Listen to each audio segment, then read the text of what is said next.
Good evening, President Lincoln. Ah, Miss Kennedy, what can I do for you? I'm curious, how are you progressing with the inaugural address, sir? I've just now completed a draft that I believe summarizes my hopes for my second term. As you know, in the past 4 years as president, I have witnessed civil war, abolished slavery, and changed the Union for the better. However, my duty as a leader for this nation is not over yet. I have been re-elected, and I am prepared to lead this Union for another 4 years.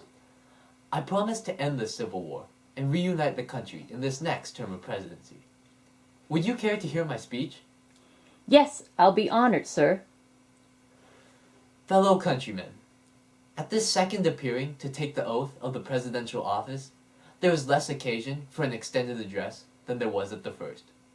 Then, a statement somewhat in detail of a course to be pursued seemed fitting and proper. Now, at the expiration of 4 years, during which public declarations have been constantly called forth on every point and phase of the great contest, which still absorbs the attention and engrosses the energies of the nation, little that is new could be presented. The progress of our arms, upon which all else chiefly depends, is as well known to the public as to myself, and it is, I trust, reasonably satisfactory and encouraging to all. With high hope for the future, no prediction in regard to it is ventured. On the occasion corresponding to this, 4 years ago, all thoughts were anxiously directed to an impending civil war. All dreaded it, all sought to avert it.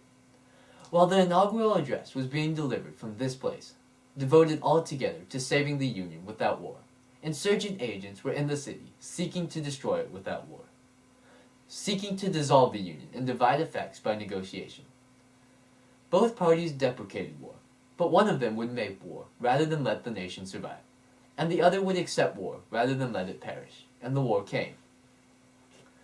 1/8 of the whole population were colored slaves, not distributed generally over the Union, but localized in the southern part of it. These slaves constituted a peculiar and powerful interest.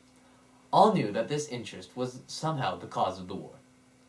To strengthen, perpetuate, and extend this interest was the object for which the insurgents would rend the Union even by war, while the government claimed no right to do more than to restrict the territorial enlargement of it. Neither party expected for the war the magnitude or the duration which it has already attained. Neither anticipated that the cause of the conflict might cease with, or even before the conflict itself should cease. Each looked for an easier triumph, and a result less fundamental and astounding. Both read the same Bible and prayed to the same God, and each invokes his aid against the other. It may seem strange that any men should dare to ask a just God's assistance in wringing their bread from the sweat of other men's faces. But let us judge not, that we be not judged. The prayers of both could not be answered. That of neither has been answered fully. The Almighty has his own purposes. Woe unto the world because of offenses, for it must needs be that offenses come. But woe to that man by whom the offense cometh. If we shall suppose that American slavery is one of those offenses which, in the providence of God, must needs come, but which, having continued through his appointed time, he now wills to remove, and that he gives to both North and South this terrible war, as the woe due to those by whom the offense came.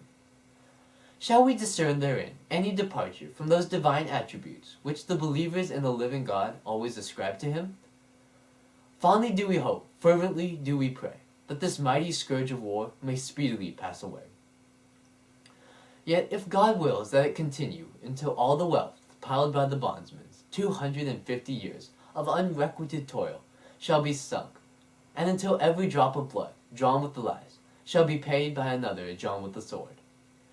As was said 3,000 years ago, so still it must be said, the judgments of the Lord are true and righteous altogether. With malice towards none, with charity for all, with firmness in the right, as God gives us to see the right, let us strive on to finish the work we are in, to bind up the nation's wounds, to care for him who shall have borne the battle, and for his widow and his orphan, to do all which may achieve and cherish a just and lasting peace among ourselves and with all nations. What do you think, Miss Kennedy? It's perfect, sir. I wouldn't change a word. Thank you, Miss Kennedy.